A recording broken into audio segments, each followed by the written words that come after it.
करिए।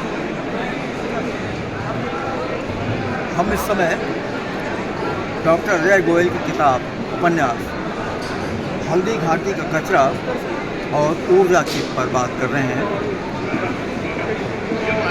शुरू में जब मैंने इस किताब को हाथ में लिया तो इतनी अनाकर्षक लगी, विषय खास तौर पर इतना वैज्ञानिक विषय है कि इस पर कोई औपन्यासिक रचना हो सकती है, मुझे भरोसा नहीं था। बस यूँ ही मैंने जब पढ़ना शुरू किया तो विस्तृत होता चला गया कि ऐसे वैज्ञानिक विषय पर भी इतने सरस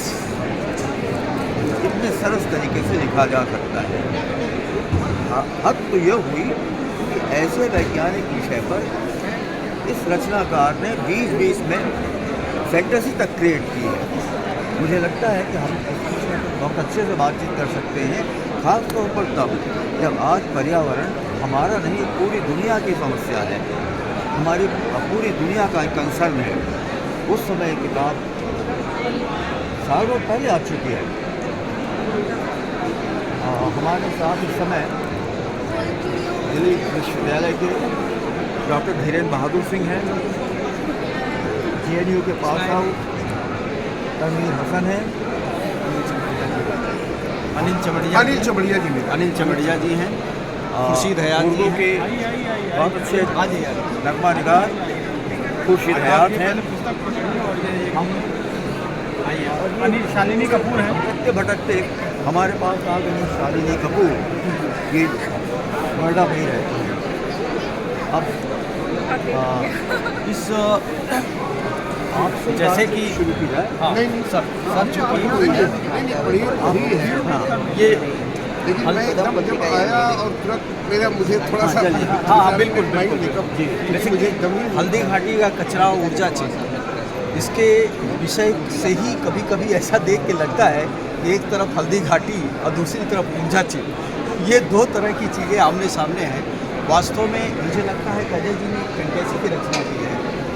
इसमें जो है हल्दी घाटी एक प्रतीकात्मक तौर पे आती है और ऊर्जा जो है और चिप जो आधुनिक दुनिया है, जो सेमीकंडक्टर की दुनिया आज जिसमें सब कुछ जो है चिप में बदलता जा रहा है, और कैसे जो है चिप और किस तरह से पर्यावरण कैसे जो है एक हल्दी घाटी मानव संस्कृति समाज और पूरी राजनीति का प्रतीक के तौर पर इसमें आती है, और साथ में कैसे मानवीय संकट जो कि कोरोना कोविड ने हमें बताया कि वास्तव में हमारे उसके सामने हम कुछ भी नहीं है, एक सिंपल सा वायरस, उसके पीछे उससे भागते हुए कैसे हम भागते गए अपनी जान बचाने के लिए। मुझे लगता है कि ये सब चीज़ें अजय जी को बहुत ही प्रभावित की। संवेदनात्मक स्तर पर डूब करके इन्होंने इस किताब को लिखा है। मैं अजय जी से ये पूछना चाहूँगा, चूँकि ये परिचर्चा है इसलिए अजय जी से पूछना चाहूँगा कि वास्तव इस विषय को लिखने के पीछे क्या आपके क्या मनसा हुई कि जिससे आप जो है इस तरह के विषय को उठाए और इसको एक फैंटेसी में इस चीज़ में बदल दें। हमारा पृथ्वी का ताप 1850 के कंपैरिजन में 1.4 डिग्री सेंटीग्रेड बढ़ चुका है आज, और हम उसको पर्यावरण में जो प्रतिकूलताएं उसकी हम महसूस कर रहे हैं। वर्षा का कोई नियमित समय नहीं है, गर्मी भी कहीं बहुत ज़्यादा पड़ती है, कहीं सर्दी एकदम पड़ती है, और इस समय जाड़े के समय में नदियों का जो तापमान है वो भी ज़्यादा है, जो 5-6 डिग्री सेंटीग्रेड होना चाहिए वो 12-13 है। समुद्र का तापमान भी ज़्यादा है, जिसके वजह से समुद्र में तूफान ज़्यादा लंबे और ज़्यादा सख्त तरीके से आ रहे हैं और उसमें विनाशकारी आ रहे हैं। तो ये सब चीज़ें जब मैंने इनको पढ़ा तो मुझे लगा कि मैं इस चीज़ को एक लिखूँ, क्योंकि हमारा ताप क्यों बढ़ रहा है, पृथ्वी का ताप क्यों बढ़ रहा है, उसके सबसे पीछे हमारी लालसाएं हैं, क्योंकि पृथ्वी को पाल सकते हैं और एक व्यक्ति की भी लालसा पूरी नहीं कर सकती। तो जो हम सबसे महत्वपूर्ण बात यह है कि हम अपना पृथ्वी का जब पृथ्वी हमारी ताप माता का रूप जब तक पृथ्वी का रहेगा तब तक हमारी मानवता जिंदा रहेगी। अजय जी, आप इस पर जो है एक पर्यावरणीय पुस्तक भी लिख सकते हैं, जिस तरह से आपका ज्ञान है इससे, लेकिन आप इसको उपन्यास बनाने में क्यों सोचे? मुझे लगा कि मैं उपन्यास लिखने की वजह से मैं ज़्यादा लोगों के तक पहुंच पाऊंगा, क्योंकि लेख तो बहुत सूक्ष्म विधा है। तो उसमें मैंने जैसे मैं लिख पाया कि मैं कफन और सांस लेता हूँ, कब्र में सोता हूँ, जो चीज़ है ये लेख में इसका उपयोग नहीं कर सकता था। तो मैं मतलब उपन्यास में आपका पात्र बेसिकली सांस ले रहा है, महसूस कर रहा है, इस संकट को महसूस कर रहा है। हाँ, सबसे इसके मुख्य पात्र के बारे में आप बताएं। बसंत है इसके मुख्य पात्र में, और बसंत ये कोशिश करता है, बसंत के माध्यम से मैंने ये कोशिश की है कि एक व्यक्ति अपने पर्यावरण को में क्या कर सकता है। वो पर्यावरण में एक व्यक्तिगत स्तर पर जब तक हम चिंता नहीं करेंगे, वो मांस खाना कम कर सकता है, वो हर 2-3 साल में कार बदलना कम कर सकता है, या टब में नहाने की बजाय एक बाल्टी पानी में भी नहा सकता है। क्योंकि अमेजन जहाँ 10 फीट पानी बरसता था 1 साल के अंदर, वो अमेजन सूख चला है। अमेजन पृथ्वी का फेफड़ा है। समुद्र के अंदर मछलियों के अंदर प्लास्टिक है। एक व्हेल का जब डिसेक्शन हुआ मरने के बाद, उसका पोस्टमार्टम हुआ, तो उसके पेट के अंदर 50 किलो पॉलीथीन निकली। अच्छा, इसमें एक चीज़ मुझे लगा कि जैसे हल्दी घाटी, तो मुझे महाराणा प्रताप चौक भी इसमें नज़र आता है। तो क्या इसका संबंध है आखिर इसके जो है पूरी संरचना के पीछे, और इस तरह हल्दी घाटी लाना, महाराणा प्रताप चौक लाना? मैंने कल्पना की कि हमारे वीर महाराणा प्रताप और अकबर, जो मेरी कल्पना है, वो लड़ने की बजाय उनकी लड़ाई से आज की पीढ़ी को क्या मिल रहा है। आप मुझे बताएं, वो वीर थे और उन लोगों के बीच में लड़ाई हुई, उससे आज हमें क्या मिल रहा है। केवल यदि वो लोग एक साथ बैठकर आगे की सोचते हैं। मैंने कल्पना की, जैसे मैंने कल्पना की विशाल प्रयोगशाला बनाते और उसके अंदर भी आ रहा हूँ आगे की बात करते, तो हम आज की पीढ़ी लाभान्वित। मेरे कहने का मतलब ये है कि हम युद्धों से हम मतलब एक कल भी है जो हमारी संस्कृति या मानवता को विजयी नहीं ये बना। उपन्यास कई स्तरों पर चलता है। ये एक पर्यावरण के स्तर पर चलता है, और एक खास तौर से मनुष्य के अपने इतिहास के संदर्भ में भी जो संकट हुए हैं, चाहे युद्ध को लेकर हो, चाहे और भी चीज़ें रही हैं संकट को छोड़कर, उन सभी की बातें मुझे लगता है कि वो संकट में आता है। जी मैं सर जी देखिए, एक पाठक के तौर पर, एक नहीं, आलोचक के तौर पर, एक आलोचक नहीं, मैंने तो इनके काफ़ी लंबा लिखा और मैं वही ढूंढ रहा था, क्योंकि मुझे मालूम नहीं था कि मुझे ये किताब का ये अभी विमोचन भी होगा और उस पर बात भी होगी, तो बिल्कुल मैं तैयार नहीं था। लेकिन मैंने जो लिखा मैं उसी को बता देता हूँ कि मैं एक तो मानता हूँ कि देखिए, अजय गोयल की खास बात ये है कि अपने विषय में ये एक लंबा समय जो है वो जीते, बहुत लंबा समय जीते हैं। और मुझे लगता है कि ये अपने पात्रों को, बिंबों को, प्रतीकों को, मतलब इनकी संवेदना की अपनी बेहद सूक्ष्म स्तर पे जाके ये चीज़ों को बुनने का काम करते हैं। ये एक उपन्यास से इनके दिखता है, और ये बहुत ही महत्वपूर्ण बात है। और देखिए, सबकी एक सीमाएं होती हैं। एक रचनाकार की अपनी एक सीमा है, उसका अनुभव संसार है, उसमें वो जो प्रतीकें ढूंढता है और जो बिंब जो ढूंढता है, वो उसके जो दुनिया उसकी रही है उसी के भीतर की होती है। तो इनके साथ भी यही बात है। इनके बातों में जैसे मान लीजिए कि ये इतिहास के उन पन्नों से रूबरू होते हैं, कराते हैं जिनसे ये गुजरे हैं, लेकिन इतिहास का वही अंत नहीं है, इतिहास उससे भी और आगे बढ़ता है। दूसरा बात है कि इनके उसमें पात्र जो हैं वो हिंदू देवी देवता भी आते हैं। ये चूँकि अपना वो है, अपना संस्कार अपने लिए है, लेकिन ये मानवीयता जो इनके भीतर है, मानवीयता का जो पक्ष है वो बहुत ही प्रबल है, बहुत प्रबल है। और जब ये कोविड-19 के बाद रचनाकार को पढ़ने से लगता है कि एकदम जैसे कि हिल सा गया है, और हिल सा गया है दो स्तरों पर कि जो समाज की जो दिशा है, पूरा जो व्यवस्था हमारी बन रही है वो तो बदतर हो ही रही है, लेकिन उससे ज़्यादा बदतर स्थिति ये है कि जो लोगों की चेतना का जो स्तर है वो उससे निगलने वाला ही है, उसके खिलाफ खड़े होने वाला नहीं है। तो क्या करें, रचनाकार क्या करें? रचना तब, रचनाओं के लिए सबसे बड़ा तब एक हथियार होता है व्यंग। व्यंगकार बनता है। मुझे लगा इनके पढ़ने के बाद कि आखिर रचनाकार, कोई रचनाकार कभी कब बनता है, कोई रचनाकार गद्यकार कब कहानियाँ कब लिखना शुरू करता है, और कब रचनाकार का जो स्तर होता है वो एक व्यंगकार का होता है। वो कहीं वो कितना आगे निकल जाता है व्यंगकार। तो ये व्यंगकार के रूप में मुझे दिखते हैं कि ये टिप्पणी कर रहे हैं, बहुत ही मतलब आप चुटीली कि हाँ, मतलब उनकी कविताएं भी इन्होंने उसमें एक दो जो लिखी है वो बहुत ही मारक है। उसको पढ़ेंगे तो आप उससे थोड़ा विचलित करने की कोशिश करते हैं। तो हाँ, तो मैं ये कह रहा हूँ कि कुल मिला के जब मैं ये पढ़ रहा था तो मैं खुद भी परेशान हो रहा था। और हिंदी में देखिए दरिद्रता है, एक हिंदी में दरिद्रता ये है कि हम लोग जैसे अभी अरावली का मामला आया तो कई लोगों ने अपनी अपनी किताबें लेके यहाँ खड़े हो गए।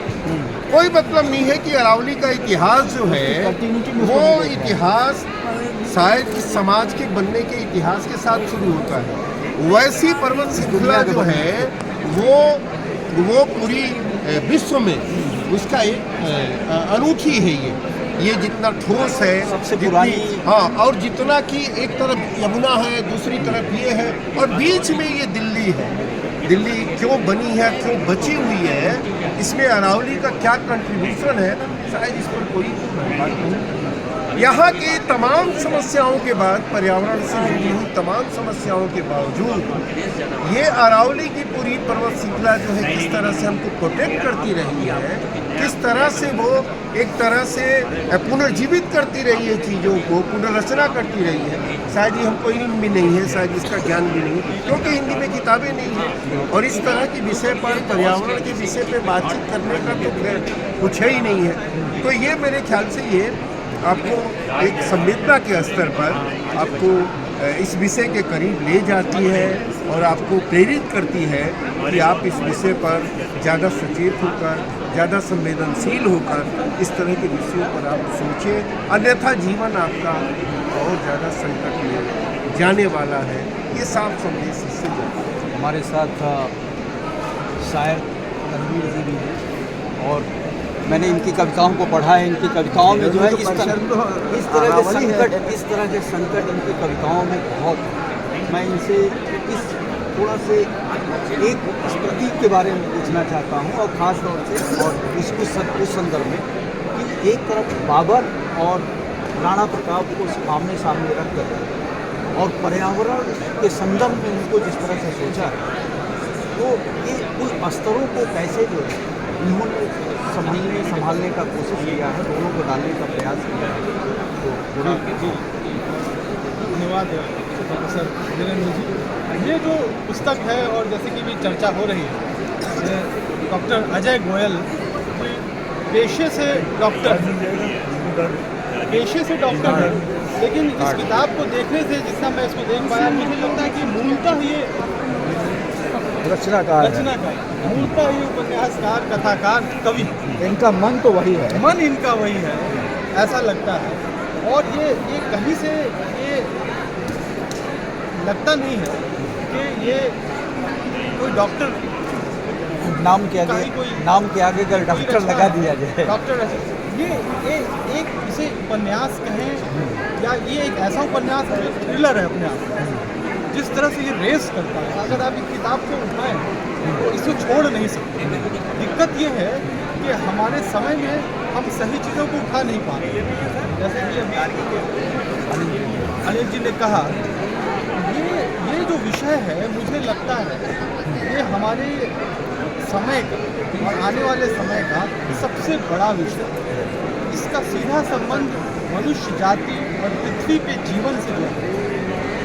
अगर हम इन विषयों पर बात नहीं करें, अगर हमारी संवेदनाएं, कवि, कथाकार, उपन्यासकारों की संवेदनाएं वहाँ नहीं पहुँच रही हैं, तो एक बहुत बड़ी खाई है, बहुत बड़ी विपन्नता है हमारे समाज में, हर खास तौर पर हिंदी समाज में। और मुझे लगता है कि 1 साल पहले ये किताब आ चुकी है और जिस प्रकार से इस पर बात होनी चाहिए, जिस प्रकार इस पर चर्चा होनी चाहिए, वो मुझे होती हुई दिखाई नहीं दे रही। वो शायद आज के लिए प्रतीक्षा रखती है। मुझे लगता है और ये जो पुस्तक, जैसे मैंने कहा, पर्यावरण का जो विषय और लेखक जिस प्रकार से जुड़ रहा है, तो साहित्य कोई समाज से इतर चीज़ नहीं है।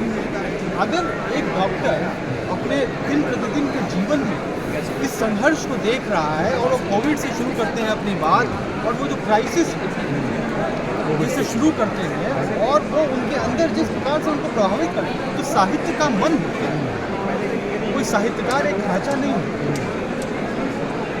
इस तरह से जो जिस रोमांचक अनुभूति के साथ और जितनी गहराई में डूबकर इन्होंने अपनी ये जो पुस्तक लिखी है, जैसा कि बताया इन्होंने, कि ये लगता नहीं है कि कोई एक दिन, 1 साल या कुछ सालों का सतत चिंतन का और सतत चिंतन की एक प्रक्रिया रही है।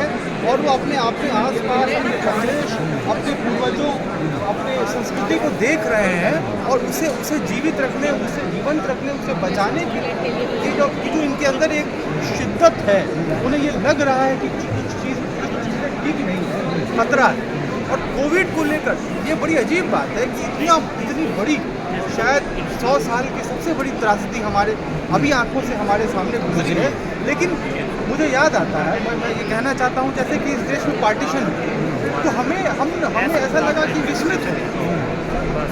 उसी तरह से कोविड हमारे मन से, हमारे मानस से आया और विस्मृत चला हो। गया। हम उसकी बात तक नहीं करते, हम उससे कोई लेसन्स नहीं लेना चाहते, जबकि वो हमारे जीवन के हर पहलू को, चाहे वो संस्कृति हो, चाहे राजनीति हो, चाहे वो टेक्नोलॉजी हो, हमारे जीवन का बचा रहना हो पृथ्वी पर, उनको इतनी गहराई से प्रभावित किया और इसके बारे में हम बात नहीं कर रहे। तो मैं तो सबसे पहले लेखक को, अजय गोयल जी को, जो यहाँ बैठे हैं हमारे साथ खड़े हैं, इनको मैं साधुवाद देना चाहता हूँ। इतने बड़े विषय पर उन्होंने कलम चलाई, एक डॉक्टर, ये हमारे लिए, सबके लिए प्रेरणा की बात। मैं पूछना चाहता हूँ साहित्य बिरादरी से कि वो अपने अंदर झांकें और जो समाज और संस्कृति के लिए उनकी जो जिम्मेदारी है, क्या वो उसे पूरा कर पा रहे हैं। उन्हें ये किताब पढ़नी चाहिए, हर पाठक तक ये किताब पहुंचनी चाहिए, मुझे लगता है। और इसके लिए हमें प्रयास करना चाहिए, एक सजग प्रयास करना। और निश्चित रूप से मैं ये कह सकता हूँ कि जो भी इस किताब को उठाए, उसके पहले 2, 3, 4, 5 पन्ने पढ़ेगा, वो इसे पूरा पढ़े बिना नहीं छोड़ सकता। तो ये मैं यही कहना चाह रहा था। शालिनी आप जो है तन्वीर सर की बात से शुरू करूँगी कि ये किताब जो है वो हर किसी को पढ़नी चाहिए। पहले जब ये किताब मेरे पास पहुँची तो मैं इसका शीर्षक देख के हैरान थी कि आखिर शीर्षक आखिर इतना अलग, मतलब मुझे बहुत अजीब लगा, क्योंकि मुझे नज़र नहीं आ रहा था हल्दी घाटी का कचरा और ऊर्जा चिन्ह, दोनों में कोई सामने मुझे नज़र नहीं आ रहा था। लेकिन जब पढ़ा तो समझ में आया कि ये किताब इस तरीके से लिखनी क्यों ज़रूरी है। क्योंकि अगर डॉक्टर साहब चाहते तो बड़े आराम से एक लेख की तरह लिखते थे, तो वो गिने चुने लोगों तक पहुँचता जो गंभीर पाठक है शायद इसको पढ़ते, बाकी लोगों को इससे कोई मतलब नहीं होता, क्योंकि उसमें रोचकता नहीं होती और जो एक जुड़ाव होता है पाठक का किताबों के प्रति, वो शायद नहीं हो पाता। तो चूँकि ये कहा उपन्यास के तरीके से लिखा गया है, जिसमें मानवीय संवेदनाएँ भी हों और पात्र अपने हिसाब से चीज़ों को करता है, समझता है और बताता है, तो ये चीज़ जो है वो लोगों को इसको पढ़ने के लिए ज़्यादा प्रोत्साहित करेगी। क्योंकि सामान्यतः हम बहुत गरिष्ठ अगर भोजन भी होता है तो हम उसको बहुत दिनों तक नहीं खा सकते हैं। तो मुझे लगता है कि साहित्य भी जो है वो ऐसा होना चाहिए ना कि सामान्य पाठक भी पढ़ सके, और ये अपनी भाषा में और अपनी संवेदनाओं में ऐसी किताब है कि ये हर किसी को पढ़नी चाहिए और हर कोई इसे पढ़ सकता है और बहुत रोचक है। और रोचकता इसकी इसीलिए बनी हुई है क्योंकि ये सिर्फ तथ्यों को नहीं बताती है, तथ्यों के साथ संवेदनाओं को लेकर चलती है। और चूँकि सभी ने वो चीज़ कही है कि पर्यावरण को लेकर चलती है, तो मैं दोबारा उस चीज़ को नहीं कहूँगी। पर इतना मैं कहूँगी कि ये किताब जो है वो पढ़नी ज़रूर चाहिए, क्योंकि मुझे लगता है कि साहित्य में जो भी फ़िलहाल में लेखक हैं, लेखक बिरादरी अगर बुरा ना माने तो, कि क्या बोलते हैं, प्रचलित कहानियाँ जो हैं वो जो जेन ज़ी को प्रभावित करती है उस तरीके के लिख रहे हैं। तो मुझे लगता है कि ये कहानी जो है ये उन जेन ज़ीज़ को भी पढ़ना चाहिए जो अभी रोमांटिसिज्म और उन सब में उलझे हुए हैं, उनके लिए बहुत ज़रूरी है। वो सफल हैं लेकिन सार्थक ये किताब है। जी बिल्कुल, सार्थक ये किताब है और ये वाकई में पढ़नी चाहिए और सभी को पढ़नी चाहिए।